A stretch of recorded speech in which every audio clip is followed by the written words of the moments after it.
E a terça-feira foi muito, mas muito agitada no mercado de commodities e claro que isso chegou até o mercado de grãos.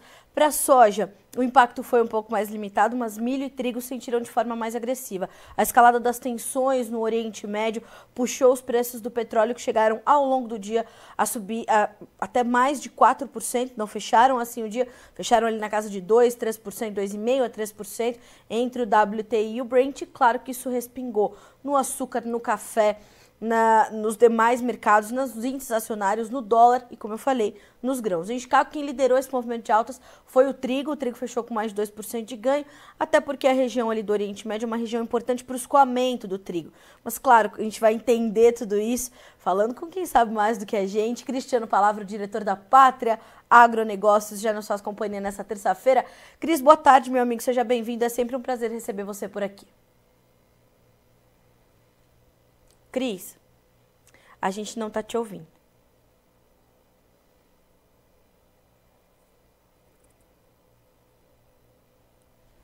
Deixa eu ver se é aqui ou se é por aí. Peraí. A gente não tá te ouvindo, Cris. E agora, vocês estão me Agora ouvindo? sim, agora sim. Maravilha. Boa tarde, Carla. Boa tarde a todos. Desculpa o pequeno probleminha técnico. Imagine. Vamos lá, vamos falar desse mercado, dia bem agitado. Infelizmente, notícias que a gente nunca gosta de ouvir, né? Mas são um fato que deve ganhar escala ainda aí ao longo dos próximos dias, infelizmente. Cris, essa escalada das tensões no Oriente Médio, esses conflitos, eles trouxeram um peso muito grande ao longo do dia. E ao longo do dia os preços da soja, inclusive, chegaram a operar no campo positivo, mas perderam um pouquinho de força e fecharam ali quase que no 0 a 0. A gente estava, inclusive, conversando antes de entrar no ar e a gente entendeu que o mercado foi terminando ali no 0 a 0. Por que a soja perdeu essa força e não fechou com altas mais intensas, como aconteceu, por exemplo, no milho, no trigo, até mesmo no farelo de soja? Olha, Carla, primeiro é importante a gente salientar que os fundamentos gerais, né, estavam pela manhã, principalmente, já no negativo, né, colocando principalmente uma atenção maior para um início de uma inversão do cenário climático aqui para o Brasil, né? A gente ainda não tem previsões tão agressivas de chuvas para os próximos dias, mas a gente já vê uma mudança no padrão atmosférico que justificaria ali a gente entrar para um firmamento, vamos dizer assim, dessas chuvas já a partir deste final de semana. Eu gosto de ressaltar que atrasos do plantio, como a gente está vendo agora, eles são muito pontuais ainda, né? Nós estamos em 1º de outubro, de fato não é comum que o Brasil plante muito até essa data. Se de fato essas chuvas vierem com mais frequência a partir do dia 6 e as mudanças nas previsões foram acontecendo nesses últimos dias, a gente não vai ter um problema para a soja, né? Pode atrapalhar um pouco a janela de milho, mas para a soja não há um problema. Então, o mercado, já olhando essas previsões um pouco melhores, ele já começou o dia mais pressionado, vamos dizer assim, até porque veio com suporte ao longo de já são 2 semanas aí de suporte no mercado em Chicago, e o mercado ali costuma trazer realizações, ele abriu o dia já apresentando essa realização. Essas notícias que vieram ali com mais intensidade do Oriente Médio ao longo do dia até puxaram um movimento positivo para a soja, ela chegou a operar com uma queda maior, né, ao longo da manhã, voltou para o 0 a 0, beliscou ali a casa positiva e depois voltou a recuar. O que chama atenção também é que mesmo com uma alta de 3% no petróleo, hoje o óleo de soja fechou em queda, né? São produtos bem correlacionados, mas isso pode ser explicado pelas recentes movimentações do óleo de soja, que já subiu bastante nos últimos 15 dias. Então, hoje mesmo com o petróleo subindo, ele acabou realizando mais do que expressando propriamente essa alta do petróleo. Então, eu vejo que não foi um dia negativo de tudo para a soja, ela vinha mais negativa, se recuperou, fechou ali com 5 centavos de queda, nada grave. Os preços no Brasil ainda permaneceram firmes, olhando também para a ponta dólar. Cris, isso muda o cenário? Eu gostei muito que você trouxe o início da inversão no padrão climático. Não dá para estabelecer ainda que, portanto, há um cenário já definido mais favorável para os trabalhos de campo com a nossa safra aqui no Brasil, é isso? Isso, não dá para cravar ainda essa melhora expressiva, mas os modelos estão melhorando, né, Carla? Estão melhorando. E eu nem falo tanto quando a gente olha para volumes de chuva projetado. De fato, não se projetam volumes tão grandes de chuvas para os próximos dias, mas o padrão dessas chuvas é que está mudando. Antes eram essas chuvas mais manchadas, mais localizadas, né, que vinham acontecendo. Em geral, as chuvas chegaram com mais intensidade do que as previsões, né? Vale ressaltar isso. Inclusive, esse final de semana tinha quase nada de chuva, por exemplo, ou praticamente nada mesmo de chuva para Goiás, e teve várias regiões que receberam chuvas. Pega o Triângulo Mineiro, até tinha uma mancha de chuva ali, mas ninguém esperava chuvas de 30, 40, 50 milímetros, como aconteceu em algumas partes. Mesma coisa para o Mato Grosso. E agora o que a gente observa é um mapa trazendo essas chuvas de forma mais generalizadas.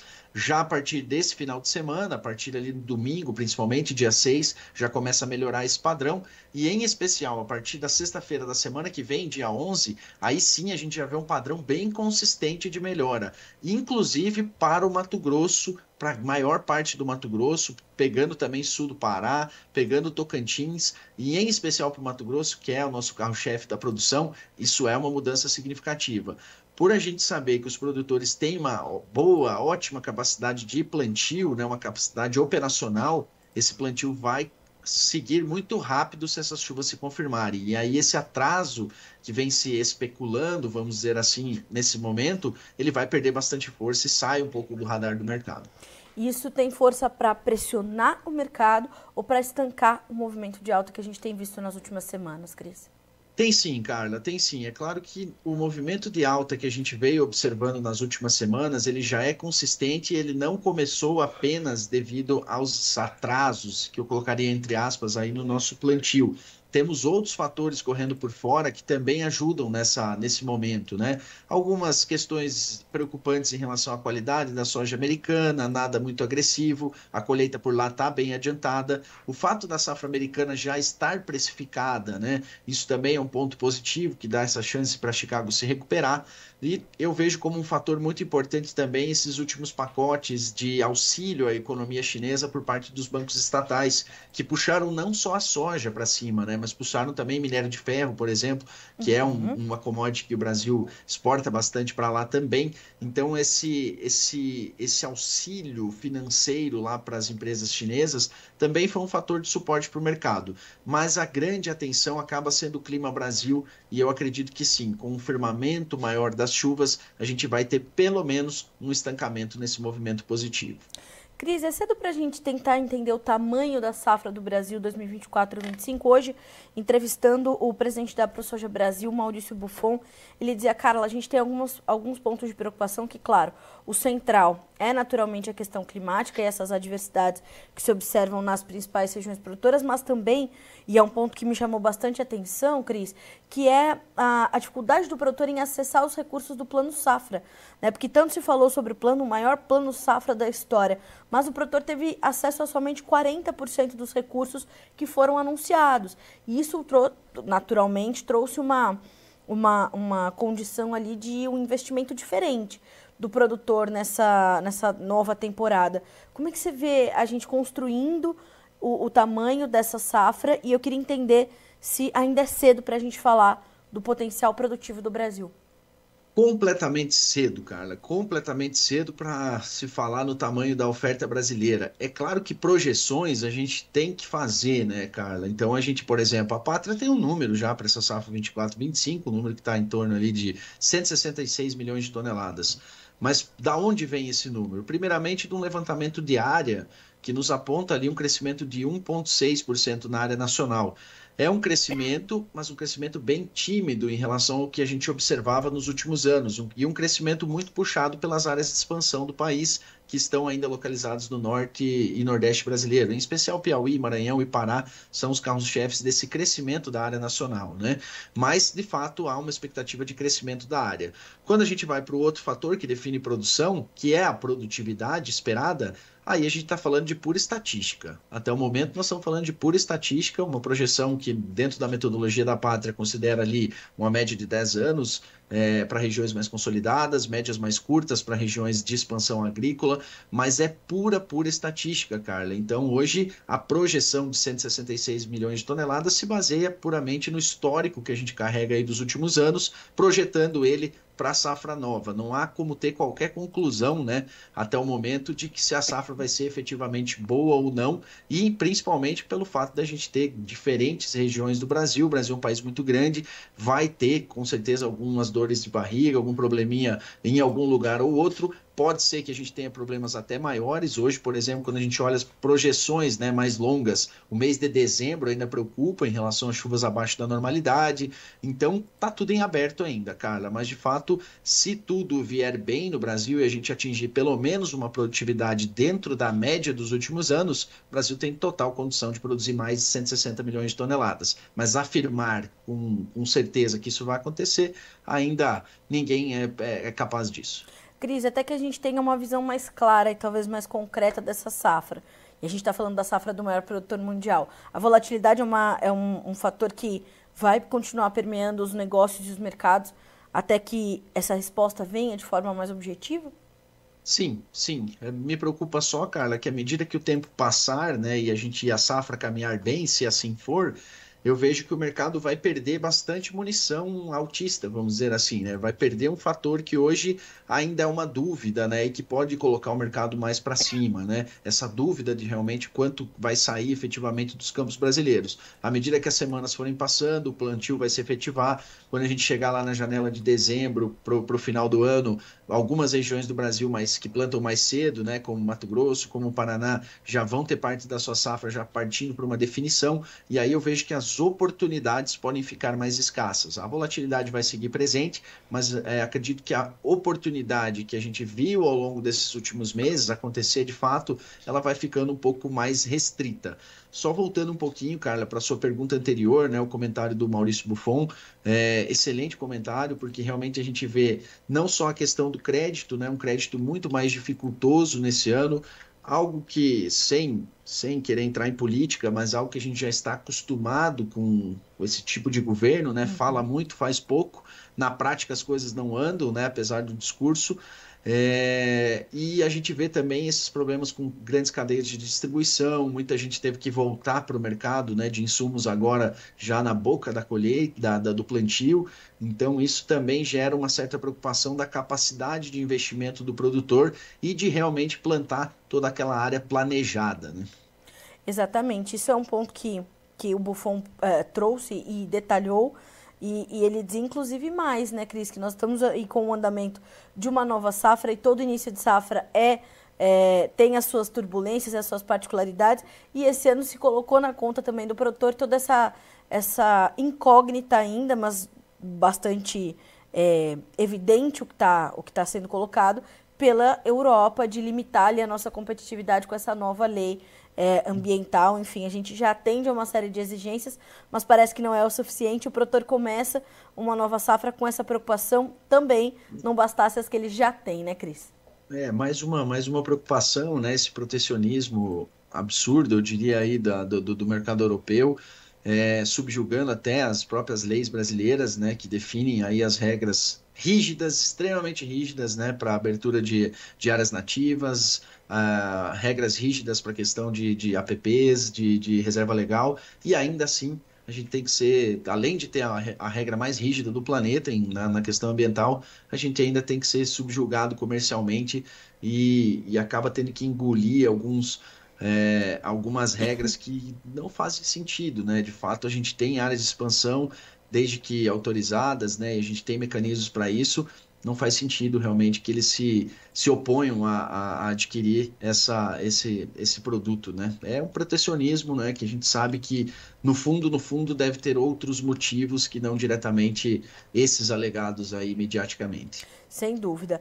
Cris, ao passo em que a gente vai olhando aqui para a construção da nossa safra, a gente volta os olhos também para a conclusão da safra dos Estados Unidos. A colheita está em andamento, mais de um quarto da área já foi colhida, de acordo com os números que o USDA divulgou ontem. Como é que o peso da colheita americana está se dando sobre os preços em Chicago nesse momento? Olha, Carla, eu vejo assim, historicamente, né, se a gente observar, a safra americana ela é precificada antes. Nós nunca vemos assim um mercado tão pressionado já na janela de outubro, né? Não é necessário que a colheita se inicie por lá para que os preços reajam. Normalmente a gente tem a definição do milho acontecendo mais cedo, ali por julho já começa essa precificação. Soja normalmente um pouquinho mais tarde, mas esse ano já a partir de julho ali a gente já viu Chicago caindo com consistência, já precificando essa boa oferta da safra americana. E um outro fator também é o consenso, né? Acho que não tem ninguém no mundo hoje que não saiba que a safra americana é uma safra positiva. Então, salvo a gente tenha algum problema na colheita que venha prejudicar a qualidade de forma mais agressiva ou até mesmo a produtividade, eu acredito que a maior parte da safra americana já está no preço, já está no preço. Só que lembrando que a gente já viu um Chicago mais baixo do que está hoje, né? Então, a gente tem um fundo do poço um pouquinho mais baixo de onde está o mercado hoje, que subiu ali olhando o fator Brasil, né? Esse atraso, esse fator demanda China. Mas então eu vejo que o pior em termos da safra americana para preço já passou, ela já está no preço. Agora o mercado vai focar muito mais com o avanço aqui no Brasil do que propriamente com a colheita lá. Ô, Cris, e como é que está a comercialização do produtor norte-americano?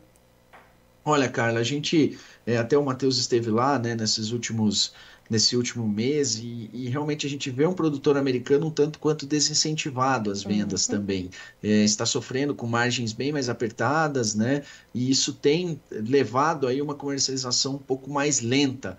Então, isso é um fator extremamente importante, porque a gente está vendo isso acontecer no milho aqui no Brasil, por exemplo, né? Não é que a gente não tem oferta de milho estocado, a gente tem uma grande oferta de milho estocado, mas esse milho está disponibilizado para as empresas, para os compradores? Não. Muitos produtores estão segurando esse milho e a gente está vendo a reação que acontece nos preços diante dessa retenção. E eu vejo que isso também pode acontecer lá para os Estados Unidos. É claro que não é só Chicago que forma o preço deles, né? Eles também têm a questão do basis interno lá, mas eu vejo que essa retenção de venda do produtor também é um fator de salvaguarda para a gente não ver um Chicago caindo abaixo dos 9, por exemplo, para o próximo ano.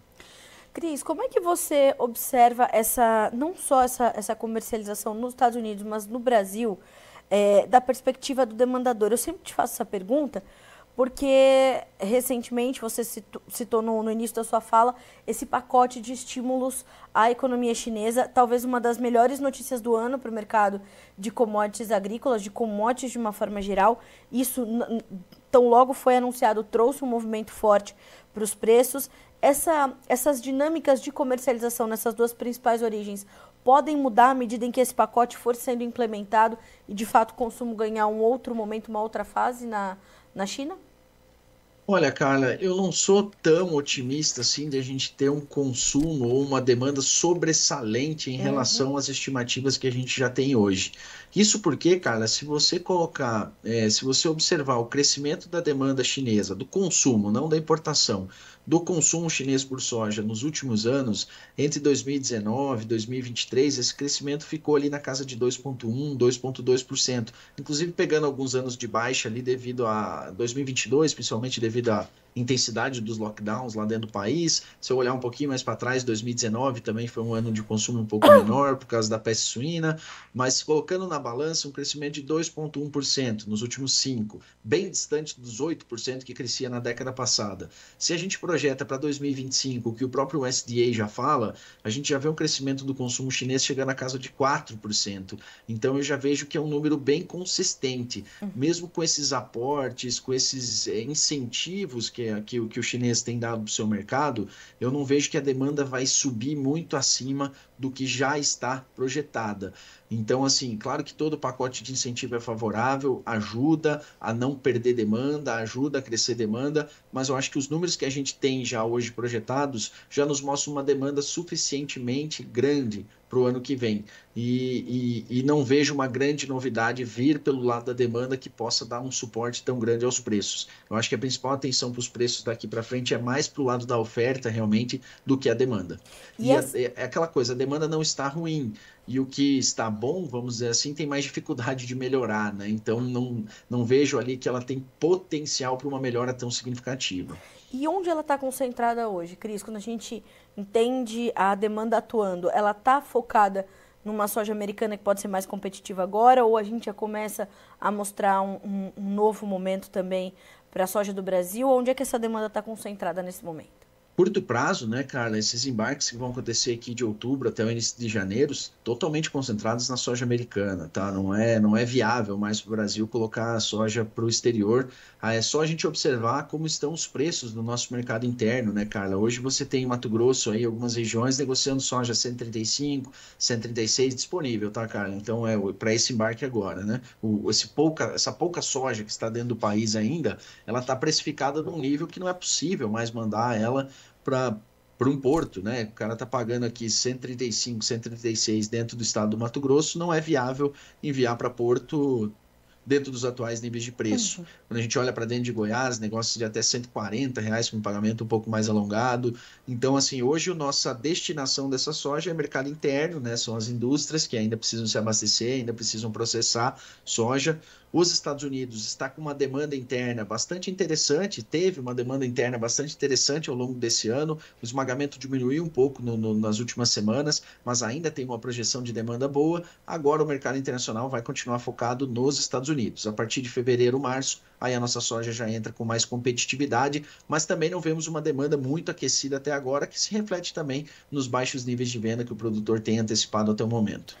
O que, que a gente pode falar do mercado brasileiro nesse ambiente? Cris, você falou, a partir de janeiro, fevereiro, voltamos a ficar mais competitivos. E o Brasil ainda tem um certo atraso na comercialização da soja 24 e 25.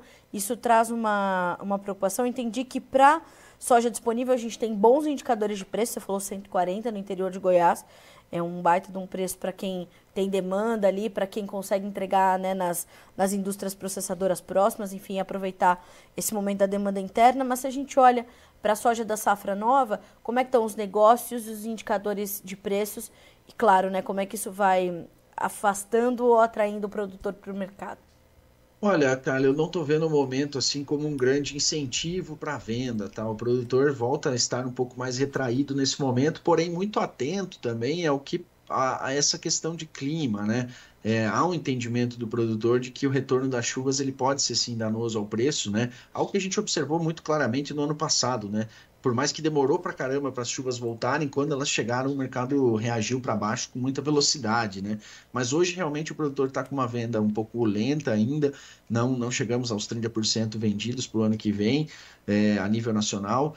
E isso acaba sendo um problema para a formação, principalmente da ponta prêmios, lá na entrada da colheita. Se o produtor seguir pouco vendido, né, ele vai ainda buscando algumas oportunidades, mas o preço atual não é tão atrativo e o volume de vendas dos últimos dias não tem sido muito agressivo. Então está todo mundo meio que stand-by. E agora o produtor vai focar realmente em implementar suas lavouras e isso acaba tirando eles um pouco mais do mercado.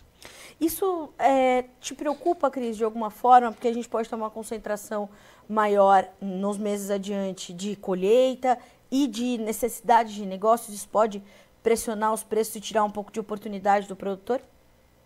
Olha, cara, o histórico nos mostra que sim. Sempre que a gente chega na colheita com uma safra muito pouco vendida, a gente acaba tendo um impacto mais significativo nos preços ali na janela de fevereiro, março, onde o produtor acaba tendo que destinar mais grão ali para cumprir seus compromissos.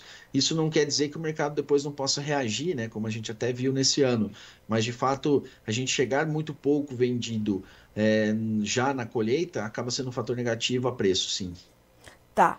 Cris, quando a gente fala com o produtor diretamente, a gente está falando de que níveis de preços, se a gente pensar a base Porto, soja da safra nova e também de prêmios nesse momento? Olha, a nível de Porto, aí a gente está tendo negociações na faixa dos 135, R$ 134, dependendo do prazo, né? Principalmente os portos do Centro-Sul.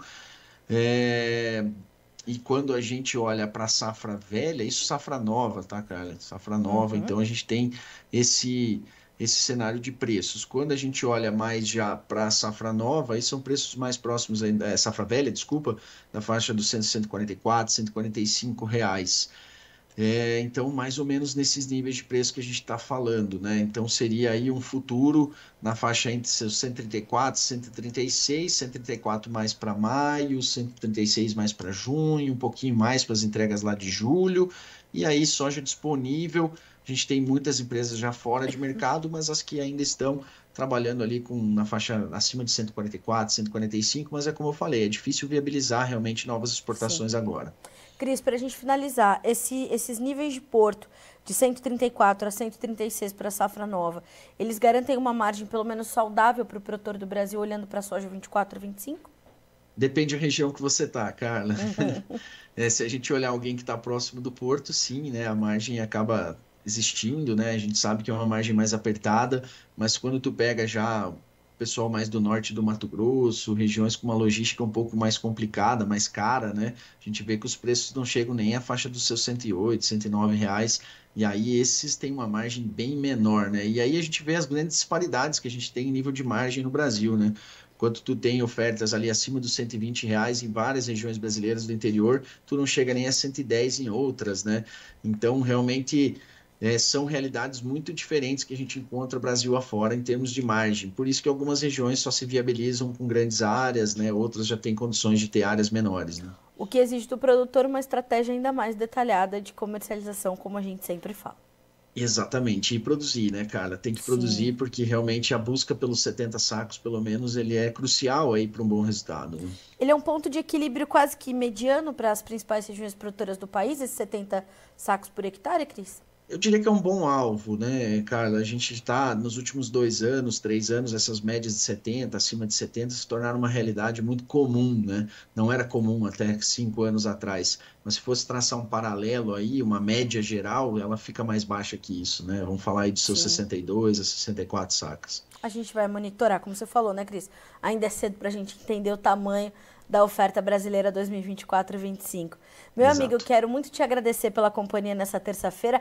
Nessa terça-feira ensandecida, a gente falava também antes de entrar no ar sobre todas as notícias que estão aí rondando o cenário geopolítico. O xadrez geopolítico planetário tá difícil de jogar, hein, Cris? Tá. A gente tá passando por um momento. Não é diferente, né, cara? Porque talvez, assim, para quem tem mais idade, não é o nosso caso, talvez, cara, já tá mais acostumado com essas guerras no Oriente Médio, né? Guerra E do mesmo, Golfo, é. mesmo Israel ali já teve várias das suas, né? Ele Sim, tá cercado ali de gente hostil aos seus princípios e costumes, né? Mas de fato é algo relativamente novo, mais uma guerra em atividade plena, né? sim. Ataque terrestre, como aconteceu hoje, não era uma coisa que talvez se esperava tão rápido. E preocupa, né, cara? Preocupa principalmente pela presença do Irã nesse jogo, né? Realmente o radicalismo ali é. O menos radical é mais radical do que qualquer pessoa que a gente conhece, né? Exato. Então, ligado ao governo, então é preocupante o que pode acontecer de lá, né? E o impacto que isso pode ter em fertilizantes, em mercado de milho, principalmente, em especial fertilizante nitrogenado, né? Que é um destaque ali para a região. Então, vai sair muita coisa de lá ainda. É verdade. E a gente vai monitorar tudo por aqui e, claro, sempre com o auxílio da Pátria. Cris, obrigada mais uma vez, meu amigo. Uma ótima semana para você, para todo o time da Pátria. Já estou te esperando aqui para as nossas próximas conversas. Obrigada. Valeu, Carlos. Obrigado pelo convite. Um grande abraço a Um todos. abraço, Cris. Até mais. Tchau, tchau. Tchau, tchau. Bom, senhoras e senhores, só fazendo um contexto rápido, né? Embora a gente esteja aqui falando sobre o mercado da soja, mercado de grãos de uma forma geral, a última informação é de que o Irã lançou cerca de 200 mísseis a Israel. Parte deles foi naturalmente interceptado, com a ajuda inclusive das Forças Armadas Americanas, e isso se dá, segundo a Guarda Revolucionária do Irã, é uma retaliação à morte dos dois líderes do Hezbollah, que foram registradas aí nos últimos dias por ataques também israelenses. E claro, né, o conflito, a região nesse momento é uma panela de pressão. A maior preocupação das autoridades internacionais, então a gente está falando, né, do presidente americano Joe Biden, a gente está falando dos líderes ali da região do Oriente Médio, como o Cristiano Palavra acabou de pontuar, a entrada do Irã nesse conflito traz uma preocupação enorme. Nós podemos entender, e os analistas internacionais falam isso, que nós precisamos absorver agora este cenário onde há uma grande ameaça à produção, ao abastecimento e à entrega de petróleo. Então, a resposta de Israel a esse recente ataque iraniano pode vir a plantas petrolíferas iranianas, a plantas, né, infraestruturas nucleares no Irã. Então, a entrada do Irã, né, o Líbano já está envolvido, a Síria, o Hezbollah, o Hamas, os rebeldes iemenitas Houthis. Então, há como eu falei, uma panela de pressão. O petróleo fechou com 3% de alta, mas subiu mais de 4% ao longo do dia. Então o mercado está sob alerta e alerta severo. E Claro que a gente vai monitorando tudo por aqui, te atualizando. Tem uma manchete enorme lá no Notícias Agrícolas, te contando um pouco de tudo que aconteceu e, claro, como esses mercados reagiram, vale a pena a leitura. Vamos checar como é que os preços concluíram os negócios dessa terça-feira na Bolsa de Chicago. A soja fecha para o novembro com 10 dólares e 57 centes por bushel, uma pequena alta de 0,25. Janeiro, mesmo ganho com 10 dólares e 75. Março, 10 dólares e 89, um ponto de alta, e o maio sustentando-se nos 11 dólares mais 2 centes por bushel, um ponto mais 25 de alta. O milho teve ganhos de 4,25 a 5,25. Dezembro, 4 dólares e 29. Março, 4 dólares e 46. Maio, 4 dólares e 55. Julho, 4 dólares e 61 centes por bushel. Para fechar, os preços do trigo, esses liderando os ganhos, em especial por conta dessa questão do Oriente Médio. Dezembro, 5 dólares e 99. Março, 6 dólares e 19. Maio, 6 dólares e 31. Julho, 6 dólares e 37. Ganhos de 15 a 16 pontos nos contratos mais negociados na Bolsa de Chicago nessa terça-feira. A gente vai ficando por aqui com este boletim, mas garantindo a você que mais informações vão chegando ao longo do dia para que vocês sejam sempre os produtores mais bem informados do Brasil, tomando sempre as melhores decisões. Notícias Agrícolas, informação agro relevante e conectada.